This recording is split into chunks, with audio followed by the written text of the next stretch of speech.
What goes on, people? Welcome to Den Night, and today we're going to be doing the second half of the Power Rangers Street Fighters releases, and that's going to be morphed Ken Soaring Falcon and morphed Cammie Stinging Crane. So, as far as I'm aware, these weren't actually in that whole crossover short film thing. I think these are completely original to the figure line. I'll double check that, but I'm 99% sure on that. And to be honest, just looking at the box, I think these are a little less impressive than the actual, I guess, the first wave we looked at the other video. So this one's a little bit over 6 inches. It seems to be normal for the male figures in this line. Actually, the same stand and some custom effects pieces with the Falcon. Of course, the image of Ken on the side. And then for Cammie, of course, got her morphed on the side here. And then she's a little under 6. And she's got the effects pieces and the crane. And then her profile on the side, of course. I don't know if there's any repeat effects pieces. I don't recall that disc being one in the other wave, or that triangle looking thing. It looks like at least one of these with Ken is a reuse, but I guess when we have them compared with each other, we'll find out. So, with that said, let's get them out of the box. And here we got them out of the box. I guess we'll start with Ken. So obviously they're going for a more Red Ranger design with a shield. This kind of honestly reminds me more of the Zeo Gold shield a little bit. I don't know why. But I also like that they did the black belt thing again with the morpher. I think that's a really nice touch.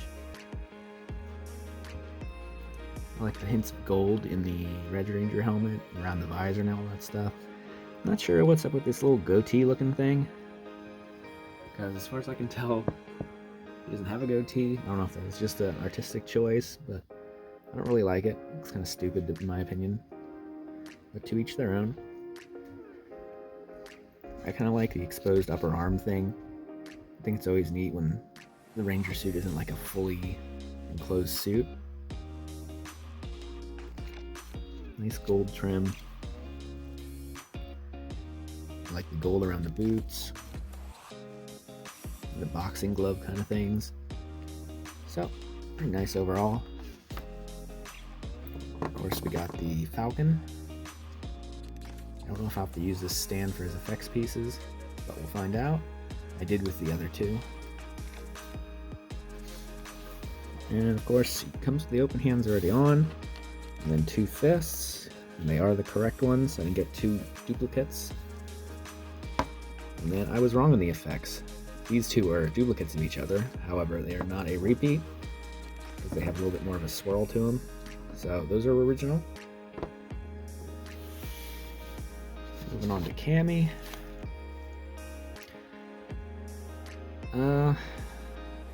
Obviously they went for Green Ranger with accents of like a light blue.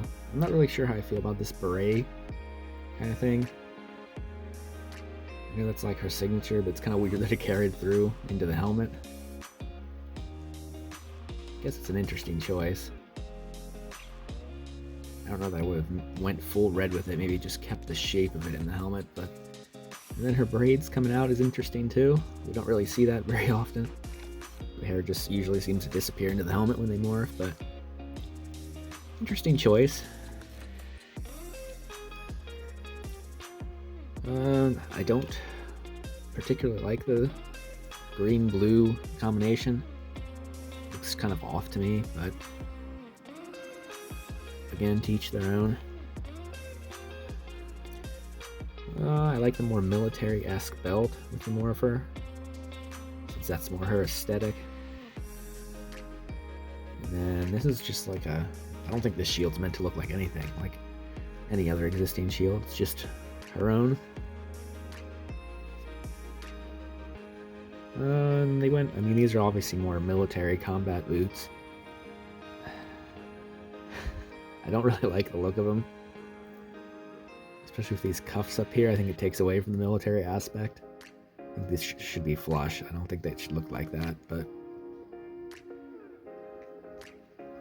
I don't know, definitely my least favorite of all four, but something different. I can appreciate that. And then the crane. Oh, she came with the fists already on, and then she's got a karate chop and a more like open hand kind of look. They are correct. She's got a spiral punching effect.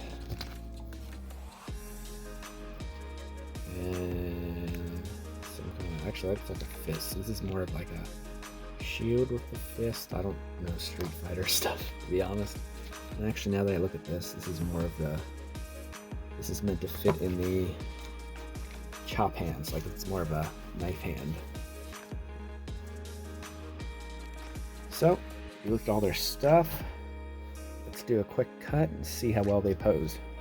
So, here we got them both out of the box. I will say, getting these effects pieces to stay attached to their like designated foot or hand was a lot harder than I remember it being on the previous wave.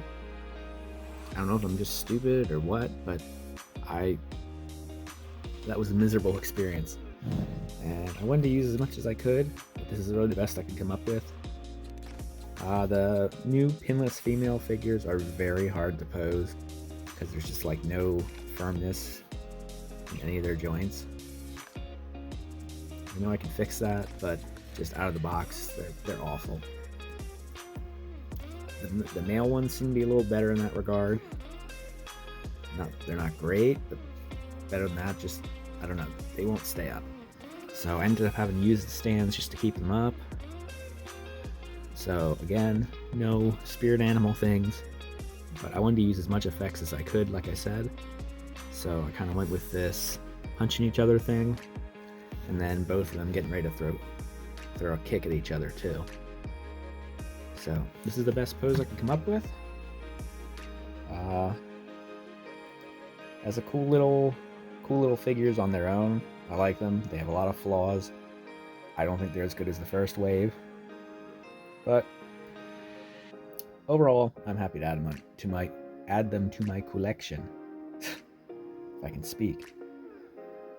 So, with that said, let's see if I can get them in the showcase next to the other two. And I will say about the channel moving forward, I'm not going to stop doing action figure unboxing review stuff, but moving forward, there's probably not going to be a showcase portion for the action figures because really there's just, except for a select few I can think of coming up, there's just not going to be a place for them. They're going to take up too much room, so there won't be showcase cuts for those. Just going forward. Alright, that was my rant. Let's go to the showcase. And here we got Ken and Cammie in the showcase. And obviously over here we got the other two in wave 1. So this is the little Power Rangers area. Obviously, like I said, I'm not gonna really be doing many more of these in this case. I have to conserve space for bigger, more expensive things. So it's gonna be kind of like on an individual basis kind of thing on which figures go in here. So with that said, thanks for watching. Like, comment, subscribe, do all those YouTube things. Share this with any Power Ranger fans you may know, and as always, keep collecting. Bye.